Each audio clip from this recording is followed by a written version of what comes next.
Good morning to you and welcome to the morning update here on the National Television Network with Lisa and Homa. It is Friday and today, as usual, we are bringing you all the information that you need to help you start your day, and it is the weekend.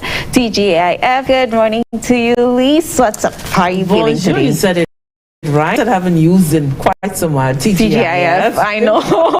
We have not had much reason to be able to say that. No, we haven't had much reason. And then I think now we are constantly feeling overwhelmed. I think, as once you begin to hear the COVID numbers and that sort of thing.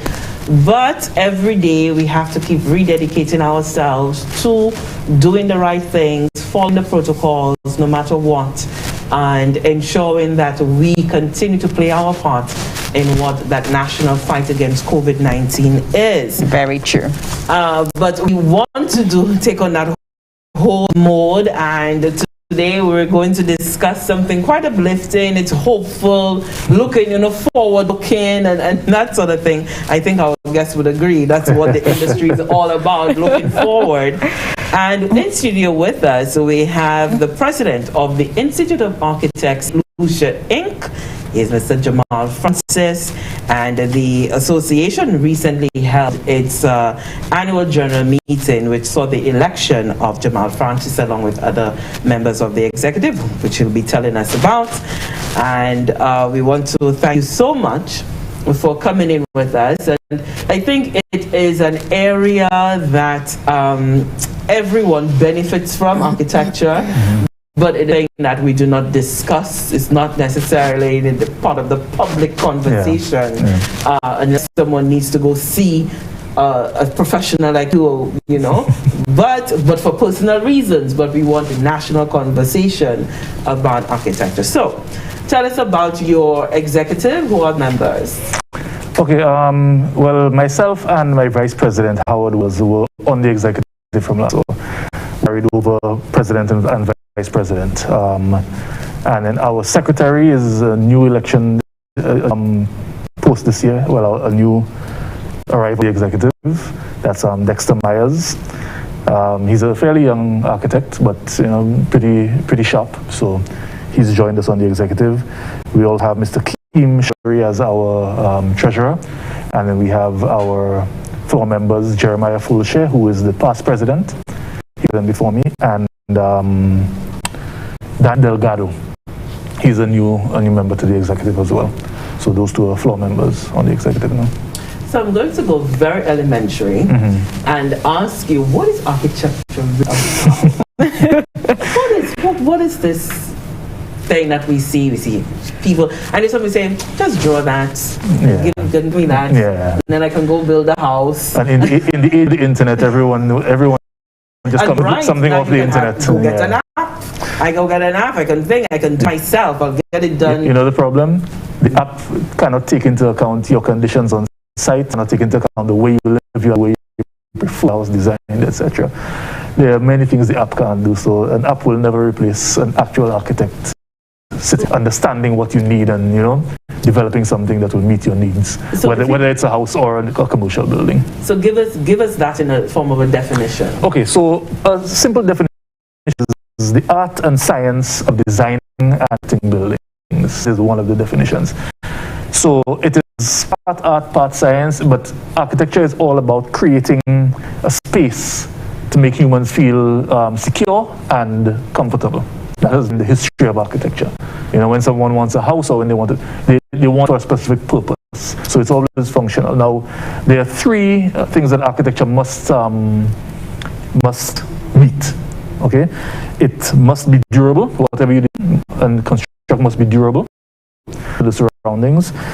It must be so it must be useful to the persons using the space or that building. Because buildings, you have external spaces, etc. And then there's the beauty aspect of it. Beauty uplifts the human spirit. It makes you feel better about living in the place you live, etc. It changes your life. It changes how you live and how you feel. So. And in a climate like ours, is there anything particular that you need to take into account when possibly designing a home or commercial building for somebody? Lots. And I mean, that's one of the main reasons our act was so important, because having foreign architects come in to design something in the Caribbean is not something that I would advise to anyone, unless they've been working here a while and they understand, you know. Living and working in the Caribbean really helps you understand what is required.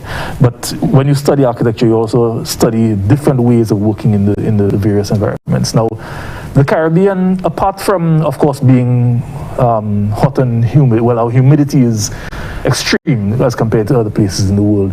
So you need to ensure that you have good ventilation in the Caribbean, good natural lighting. I'm sure you'll both appreciate that they have mold issues, you know. A lot of this has to do with ventilation, has to do with natural lighting. Even in buildings where you have mechanical ventilation, you need natural lighting, you need the mechanical ventilation to be designed properly.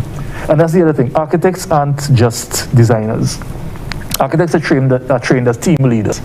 So an architect comes on a project, he will have an appreciation for what other professionals he needs. So apart from a structural engineer and a civil engineer, he may require a mechanical engineer to help you design your, you know, you don't just want to stick split units into a building. You want to design an AC for that building that will bring in just enough fresh air from the outside and have some coils on it to reduce the humidity in the building, etc. There's a lot that's involved, and architects generally will be the link between all of these professionals. So when you have a local architect, especially on a project, he will generally guide you as to who else you need to bring on the team, you know. So you really are the start point for the development. Should be. I mean, the thing is, engineers established in Lucia a lot longer than we have. They had their act a lot longer than us, and generally they were traditionally the point person. But and I've been, people look at me cross-eyed when I say this sometimes, but an engineer is not trained to design an entire building.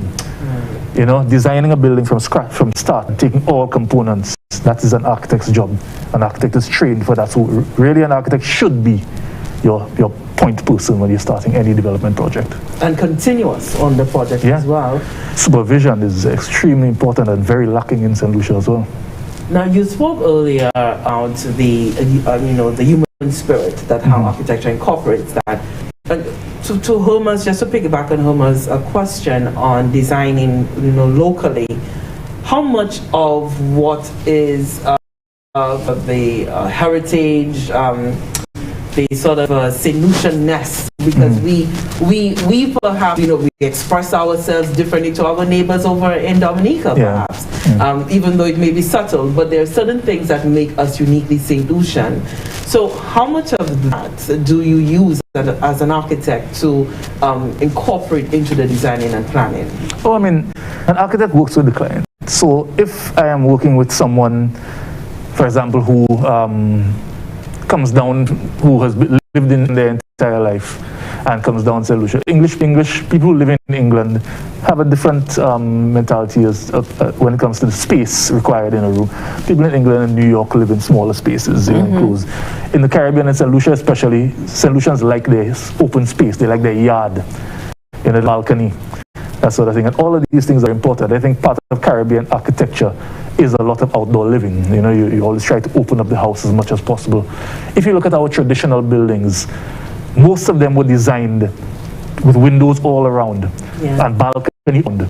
So usually the windows downstairs were always protected, so those could stay open the whole day. There was always a breeze flowing through the house. Even in rain, you had the balcony around, so those windows downstairs are protected. Kitchen and these things is well ventilated, so. And if you look at even the roofs, the traditional shapes of the roofs in St. Lucian architecture and the Caribbean whole. With that sort of peak. The peak and very the pitches. These things were designed for hurricanes. The traditional louvers, the jalousie windows and things. These work so well in the Caribbean for natural ventilation, because you can have your louvers open almost all day. Even when it's raining, you just tilt them a bit more and you still get the breeze coming through. So these things were all designed by persons living down here to meet the conditions that they met. So we shouldn't move away from these things too much. And I can tell, you can design a traditional building, one that has the functionality, but still on the inside has the very clean modern lines. You know, you can have a very neat interior, clear white walls, you know, all the decorative ceiling, etc., and still have the exterior of your building designed, you know, for the Caribbean. How much for the association? How much of that do you want to see occur so that we can? Because I would think every country, and especially for us, we are heavily into tourism, and we want to create our unique space at every level. Gastronomy, you know, we want to have dining experiences uniquely St. Lucian, the music and so forth. Should we now be looking at having a sort of harmonized look as much as possible across the country where that is concerned? And should it only be not necessarily just public spaces and buildings, but also on the private end, residential and so forth? I don't know if it should be if we should standardize too much. I mean, you want variety, and you want people's homes to reflect their personality, you know, even their commercial buildings. But I think that we definitely need to identify certain zones that are protected. You know, Soufriere Town is one that stands out to me, even Grosley. You know, there are certain areas that you have to sort of protect, and parts of Castries as well.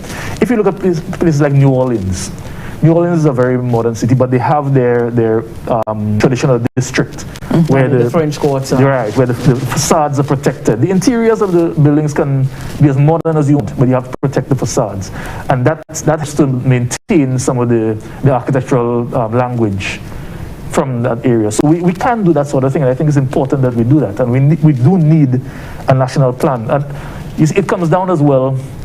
One of the big discussions right now in New York and all over the place is inclusion, designing architecture for inclusion. So before, you would find that they would design, and immediately when they build the park, you have a gate and that sort of thing. That's being thrown out the window. They're ripping down the walls around all of their parks, you know. And the argument has been, well, do I want to come to a park on a weekend and sit down and have when someone else is 20 feet away blasting music and drinking their alcohol and do it? Yes, because they live there as well.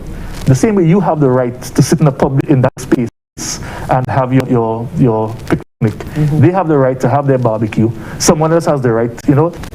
Everyone has to be able to use these spaces, and we have to learn to live with each other. So you want everyone to be included in these spaces. So when we start to do our national plan, we need to ensure that is understood, that, you know, all public places for the use of everyone in the country, and not just the locals, the visitors as well. You know, I posted that the other day, that you can have tourists sunbathing on the beach, children playing football on the beach, old folks reading a book on the beach at the same time. They just have to understand it's a public beach. It's a public beach that everyone is sharing. You might get a bit of sand on you when the kids pass by with their ball, but so all of that is architecture. You know, it's the planning of how you use the resources in the country. Nice, and you've given us kind of a broad scope of architecture and what it actually means. But speaking a little bit about the Institute of Architects, can you expound, you made mention of a national plan, but expand on the mandate of the institution? Okay, so of course we part of our mandate is to protect professional, what's the word I'm looking for? Professional practice in St. Lucia. Professional practice is important for public good, because you're practicing certain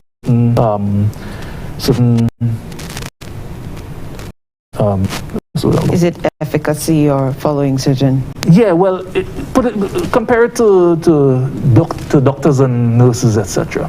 Okay, the same way nurses have their purpose job. You want to ensure that someone goes to a doctor for certain things, and then from there a nurse would take over. You don't want nurses practicing medicine or persons who are not trained to do. So part of our mandate is to ensure that the professionals are the ones providing services in the island. You understand? We need that to protect the public. You need to ensure that public buildings, for example, we've had issues in St. Lucia in the recent past where public buildings are not being designed by architects. They're architects on the. We've had major issues with them. Some of them have had to be redesigned at significant cost. So anyway, I'm straying a bit. That is it. Part of it as well is public education. Okay. All right. We want to ensure that the public understand the need for the use of professionals, that they understand what they can expect from their professionals. You know, we want to raise, we want our clientele to be a bit more demanding, you know, to require a bit more from the designers, from the contractors, etc. And we also want to push for more unity between nationals as well. You know, engineers, architects, quantity surveyors, we all have a part to play in the development in the country, and we want to ensure that everyone plays their part. That, you know, no one is trying to handle everything on their own when they're not trained to, they cannot handle something on their own. So you really want to create that synergy between the various sectors. So do we have an organization, a body that incorporates all of the professionals, or not looking towards that? Yeah, I mean, we have had meetings with them, and there are organizations that do encompass, but it's nothing official. You know, so we don't have an official association of construction professionals along the lines yet. You know, so that's something that we definitely would like to develop. We have had meetings with the Engineers Association executive. We plan on having meetings with the Association of Quantity Surveyors, etc. So, you know, we're working on. Part of our is to have discussions as construction professionals with the banks and financial institutions, because I have been trying to make the point to the government and to financial institutions that one of the major issues with resilience in St. Lucia has to do with the design and construction of homes and businesses. When a hurricane passes through an island, you find that the majority of the destruction is to small homes, apart from bridges and roads, you know, it's the small homes. And that is where the majority of funds has to be spent now to rebuild. Look at what happened in Dominica, you know. Most of the time, these homes are not designed by professionals. Mm-hmm. Even the public housing, you know, you have issues with that. And then no one takes responsibility for supervision on these things. Most of the time, people just hire a contractor. You don't even know if he's a contractor because there's no licensing. Yeah. You happen to those who come say, I know how to build a house. They give that person the contract. It's not to the proper design. I mean, the Ministry of Planning has a mandate to supervise these things, but they don't have the capacity for it. The capacity, resources, and as fast as the sector itself is exactly. moving. People are building every day. In Martinique, there are specific construction supervisors who are independent of the contract and the contractor and client relationship. So these are outside persons hired by the ministries to supervise construction across the country. Any construction project that's going on as well. And I think that it's important that the banks realize their role in this. A bank and an insurance company has a vested interest in your home. Absolutely. The bank owns it until you pay it off. Mm-hmm. You know? Mm-hmm. And the company is covering this thing. If a hurricane passes through a country and all of your clients lose their homes, your company goes under, the insurance company. So it's in their interest. And we saw that after Maria. We saw that quite a bit. Yeah. Of the trepidation within the insurance sector. Exactly. And premiums were shooting up the roof over like 130%. So, see, these people need to understand that they need to bring in professionals, even if it's a small home going up. Make sure that they supervise the contractor. You know who the contractor is. There's no that to make sure it's built properly. And I think that, and you're right to the public education aspect, because for the ordinary Jane and Joe, the fear is to be perhaps have to be stuck within a system where they will have to be meeting so many requirements, and then they have to be paying this money and that money that they didn't budget for, and that sort of thing. So the education aspect is important. So in the long haul, it is a win-win situation for everyone. Yeah, and we've been trying to, that's the discussion we have with the banks as well. We want them to begin including design fees in the financing that a client is going to get. So then the client doesn't have to put out the design fees up front, because design fees are a small percentage of whatever the construction cost is. So get that included, then clients will be more they tend to go out to design their property, because most of the time they don't have the loaners yet. They just want to get somebody into them to draw something for them to get approved. The problem is too, and that's another point we make into the banks, that approvals are not for even to develop a bill of quantities. Approval drawings are really for planning. This is to ensure that you're building properly within the area, that you have your proper setbacks, etc. But approval drawings hardly ever have enough information for a quantity surveyor to put together a full of quantities. So a lot of the time, the financing that they're going for isn't even accurate. So you have people come take a loan and then they can't finish the house. Number one, because the contractor may be making mistakes, but also because it may have been undervalued or overvalued. Yeah, so there's a lot involved in there. Now we have World Architecture Day that's coming up for October 4th, I believe. Yeah, I think it's Yes, and so you're gearing yourself for that. Yeah, we want to make a push, basically online, because again, COVID has sort of put a damper on all of our, I took over the presidency last year in the middle of COVID, so I haven't been able to push for a lot of the social interaction that I wanted. But we're going to basically have to make use of our social media. Agents such as yours, use the... Yeah, and we're always very open to partner with agencies like organizations like yours. When you speak about COVID, talk to us a bit about because every sector has yours, we haven't heard your story. I'll tell you, a lot of our members were severely impacted because a lot of the clients, of course, people back on projects. I've had projects cancelled, that were ready to go. You budget that money already. And then COVID hit, where clients just pull back and tell you, boy, I can't spend that money right now. Right. Now, granted, houses are still going up every day. People are still building. Everywhere you look, there's a house being built. People are, again, cutting corners. People don't want to spend as much money building as they should, Another thing that we had pushed for, sorry to segue again from this, but resilient materials are very important. And most people spend money on that. Hurricane impact windows, these sorts of things.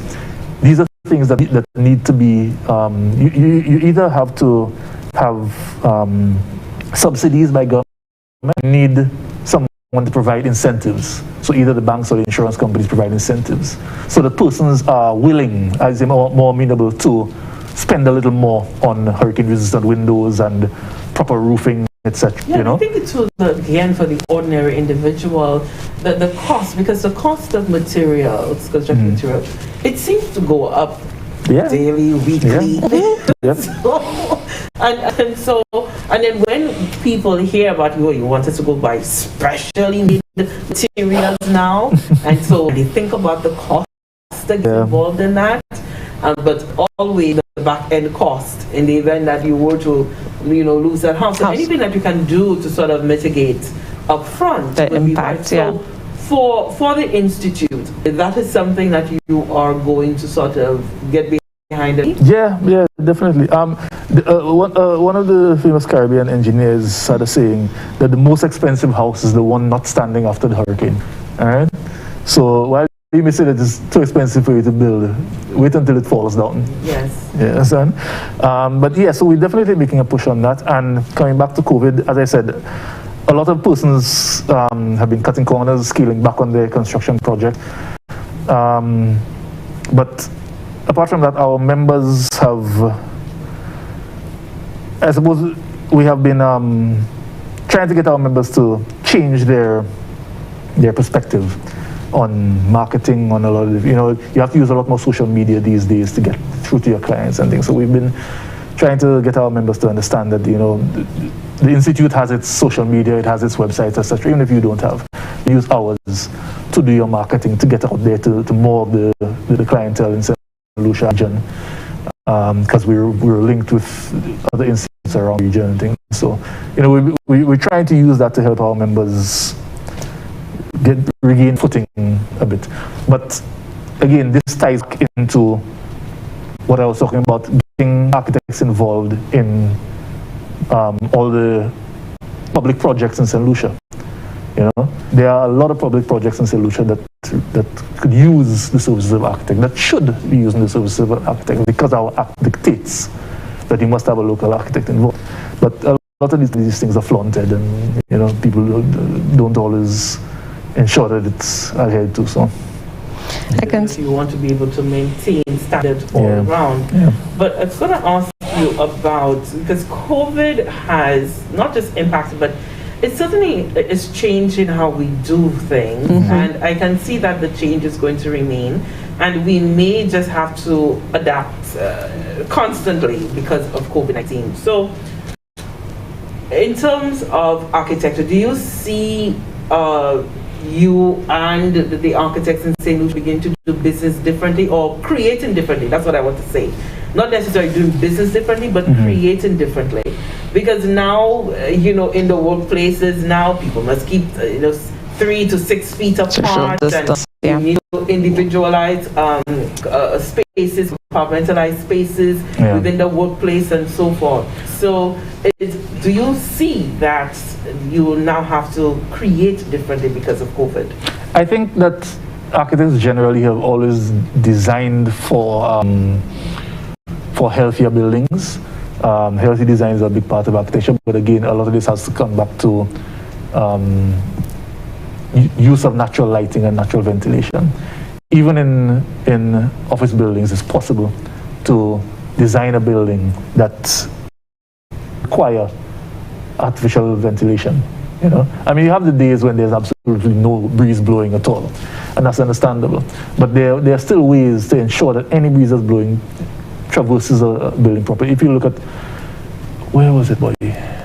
I posted an article recently on a building, a pretty large commercial building in the Middle East. I can't remember where it is now. That was designed basically to use no mechanical ventilation. And it used a lot of the simple things I spoke about earlier. Balconies all around. So and an internal courtyard. That's something that's big in Cuba as well. A lot of the traditional homes in Cuba have an internal courtyard. So you build a U shape or an O shape, so you always have a place for that breeze, for cross ventilation to come through and exit. So as long as you build with natural ventilation and natural lighting in mind, you can avoid a lot of the sicknesses. Because even before COVID, there were major issues in the US and these places with a lot of these buildings. They call them sick buildings, where there just wasn't enough natural ventilation in the buildings. Persons hardly had any view to the outside. There was no natural lighting. Only the executive in the corner offices would have the sunlight, But if you look at Yahoo and these places, they've started designing their buildings differently. There aren't any corner offices anymore. The executive there might be 1 or 2 executive offices. Everything else is open. The staff have their lounge areas and plants into exactly. You want to have a lot of nature involved. So I think, as I say, I think that architects have always sort of thought that way. What may be changing now is the functionality of the space. So you may have more persons working from home or doing mixed use of the space. So people work part-time at home and part-time in the office. So you may find that you require less space in the office now for a person. So you don't have as many persons in the office at the same time. I think it's a lot more to do with the use of the space.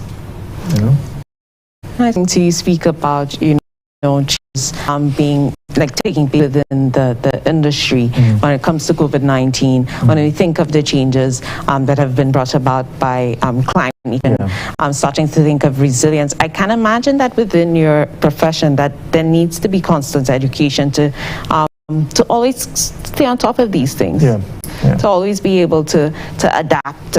Is there any specific type of training you need to undergo, or is it something that an architect usually needs to take upon himself? Well, persons are always free to develop, to pursue their courses on their own. But we provide continuing professional development courses for members. Okay. Not usually from our own funding. Honestly, it's usually tight by our institute. Can imagine. But because we're linked to so many other institutes, whenever they develop one, they share us. Okay. So our members can participate in those. And that is actually a benefit of COVID. COVID has helped us to share our training experiences with a lot more people. For example, the workshop that we put last year, it was originally planned as a workshop for small contractors to help improve the in St. Lucia. But then when we realized that because of COVID, we couldn't really have in-house, I think we only had 12 persons in-house because of the protocols at the time, we went virtual. Because we went virtual, I was able to invite a lot more homeowners, and so we had a lot of homeowners and potential home part in it, and that actually helped with our application. So COVID has given us that extra capacity now, where putting on a workshop is you don't really need a big conference room and food for everyone and water, and you sit down at your home and you drink your own water. Of course, it still has the challenge that you're not sure that everyone is paying attention. You're not sure that if they're receiving the information. So what we will start having to do with some of these things is have questionnaires after, or or even exam. Some follow-up to just people's brains and find out if they actually learned anything in what we did. So you have you plan on having the visual and plastic art competition. Yes. Did you have it one last year? No. This is something we are now so it's conceptualizing. The very first time. Yes. I find it fascinating. So tell us about what that called. Okay. Architecture and art are sort of first cousins, right? A lot of architecture is art and beauty, and if you look at some of these, can have a lot of creativity. China, Taiwan, these places. Art competitions are standard, at all levels. And I remember growing up, there was a lot of art in Lucia. I remember I had an uncle who painted, there was always a lot of art, and you don't see it that much anymore. Apart from passing maybe one or two places, like by the VG roundabout, and the guy who always has his carvings outside there and thing. There's not much of it, there isn't enough of it, in our opinion. Some of us studied in Cuba. In Cuba, almost every university in Cuba has monuments and artwork on the compound that are designed by the students in the university. So it's not just professional artists creating something. You want students from primary school getting involved in this thing, and that helps to develop. So there's a lot of creativity in St. Lucia. If you sit down and you look at the memes that come out alone in St. Lucia, something happens today, and by tonight, about 20 memes. That's creativity. You need to tap into that. So, I don't know if it's all around, because my stickers, no one wants to see that. No, man. No, but remember, it's not just painting. That's why it's visual and plastic. I mean, there's painting, for example, there was a competition in Taiwan, I think it was, where this guy developed a boat that looked like a zipper. And all it was is that it runs up the bay or the lake. But because it looks like when it's passing, it looks like it's zipping open the water. When a boat passes the way. That is so cool. Yeah. So all of these things, and he just developed that as a form of art. But of course, it became practical art. So a lot of art can be made practical. A lot of art can be developed into something that is useful, into something that becomes. I mean, someone's piece of art could be developed into an entire building. These things just help to spur on creativity and get the children's juices flowing, and They have a lot more creativity. I consider myself very creative, but I'm pretty sure if I tap into some of these children, I'll get some ideas I can sell. So it's for children. It's for children. Not only. So Lisa and I could join. Yes. I don't know where my stick figure would fit into that. No, I mean, We've already committed you to it, Lisa. we want to have it at all levels. We want to have the school and adults, professionals. You have something, a concept, develop it. Okay. That's all. I want to thank you so much and give an open invitation to return and certainly, to really focus. I know this conversation was really sort of introductory and cursory, but we really touched on some very important things, especially building for resilience and so forth. That is a separate conversation and one that we invite you back to have with us at a time that is convenient to you and the other members of the Institute. So I want to thank you so much for taking the time off. And we've been speaking there with Mr. Jamal Francis, who's for the Institute of Architects St. Lucia, Inc., and we'll be looking forward. Do you have a date yet for the art exhibition? No, we're still in initial discussions. Discussions, right, so maybe there's time for me to sharpen on my stick figures, right? I'm here with you. You will help me I am here with you. By the way, I know you guys are part of the creative industry. And Homer is also part of the creative industry. She's a designer as well. So conversation. Aspired. But yes. Okay. I never say that. You are a designer. Sorry, I am a designer. Yes. Always a designer, and one of these days we'll have a fashion show in here just for Homer's design. We'll take a quick break and we'll be back. What's in the food you're eating? Do you really even know? All the chemicals and hormones used to accelerate their growth. All the artificial flavoring, sweeteners and colors too. We consume and we don't spare a thought for the damage that they'll do. No, think about the children. Think about the children. How will we save them? Chemicals and GMOs are not the solution. Use organic and join.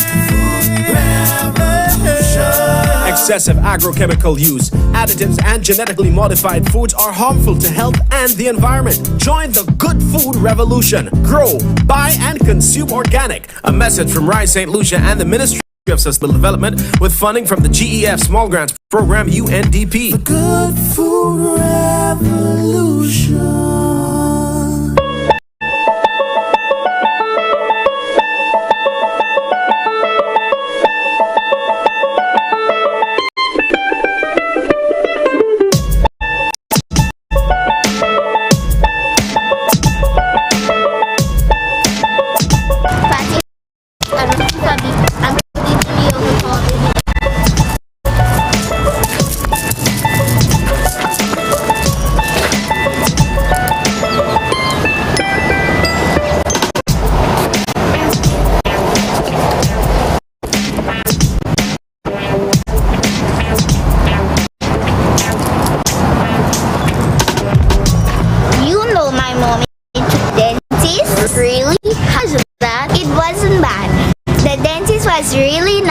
She told me that mouth rinsing is very important to teeth. How so? Rinsing with water gets rid of food in between your teeth, which can protect you from getting cavities. No way. So after I eat or drink anything, it's a good idea to rinse out my mouth with water. Yes! To spit out the water after rinsing, because swallowing will only bring the germs into your body. Remember, water is an easy and cost-effective way to instantly boost your health and a healthy body to fight many diseases, including COVID-19.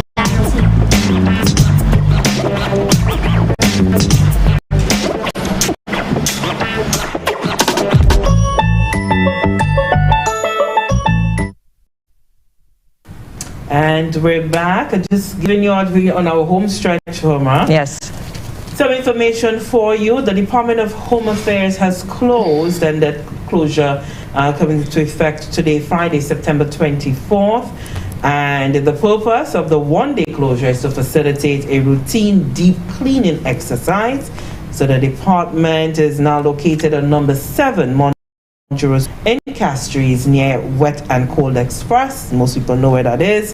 And the department will be resuming normal operations at its home base on Monday, September 27, 2021 from 8 a.m.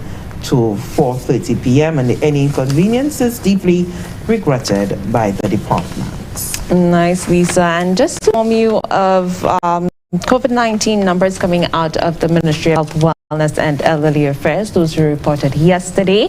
A total of 109 new cases. So that is a total of 109 new cases.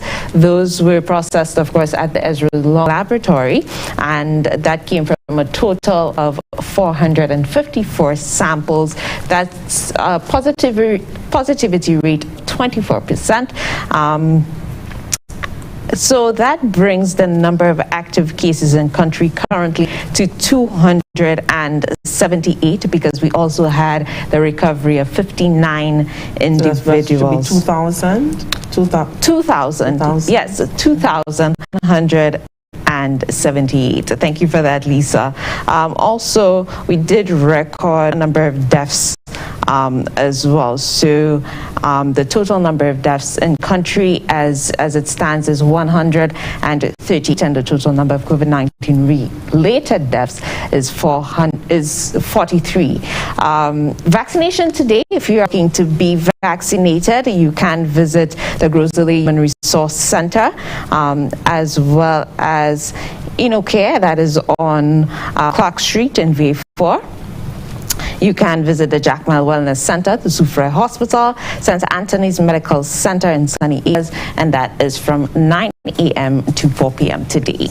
Yeah, and we do want to, the Governor of Lucia, all of us, the nationwide, we're feeling the loss, 12 more lives lost due to COVID-19. Those figures coming out last evening, and certainly we extend the condolences to the family, the friends. It must be very, very difficult this time to have to deal with the loss of a loved one. And COVID compounds everything. Sometimes the individual, may have been hospitalized and you're not able to go visit the individual, and then you call saying that the individual, your loved one has passed. So it's a very difficult time, but the St. Lucia, we must continue to rally. We must continue to do what we can in order for us to overcome what all of these, not even the loss of a word right now, but in order for us to be able to overcome this dark shadow that COVID-19 has placed on us, we just continue to rally, support each other as much as we can, make sure that you are following the protocols to the letter, so that that protection can be there for yourself, your loved ones, and the wider community. Very true, Lisa. And I think it's a matter of not just trying to protect yourself, thinking of your brother as well, thinking of the person next to you. So as much as, yes, you are doing things to keep yourself safe, consider things that you are doing. So because you just never know. Yes, you just never know. You just never know. COVID isn't written on the face of anyone, and no one is intentionally passing on COVID. Great way to put it. Because you don't be contracting it, and if you have contracted it and if you are transmitting as well, you really do not know. And so, just make sure, you don't always have access to water, and, so my little thing of hand sanitizer, I have that all the time. It's in my pocket, so whenever you touch a door and that sort of thing, you sanitize and so forth. It's very important for you to do that, and in order for you to be able to maintain that level of safe much as we can. We need to play our part. Very true. And as we close off this Friday morning for you, just to give you a little bit of information as to what you can expect with the weather today. Winds will be blowing from between the east to southeast near 12 miles per hour, 19 kilometers per hour, becoming lighter at times. The weather today, partly cloudy skies, a few showers at first, becoming increasingly cloudy with scattered showers, which may be heavy in some areas, and isolated thunderstorms this afternoon. So that's from this afternoon. So protective rain equipment is important. Is important this afternoon. The marine forecast for today. Tides at the Castries Harbour were high at 5:43 a.m. They are expected to blow at about 11:09 a.m. today. Tides at the VFA were high at 6:50 a.m. low at 12:36 p.m. and seas today are slight to moderate with waves 2 to 5 feet or 0.6 to 1 meters. Now with those isolated thunderstorms, Lisa, I'm very sure you have some information as to something going on. Yes, and I still don't have an umbrella. but serious business in the tropics. At 5 a.m. today, the center of Hurricane Sam was located near latitude 11.5 degrees north, along 42.2 degrees west, or about 1,470 miles southeast of the northern Leeward Island, and moving to the west near 15 miles per hour, and this motion is expected to continue through tonight.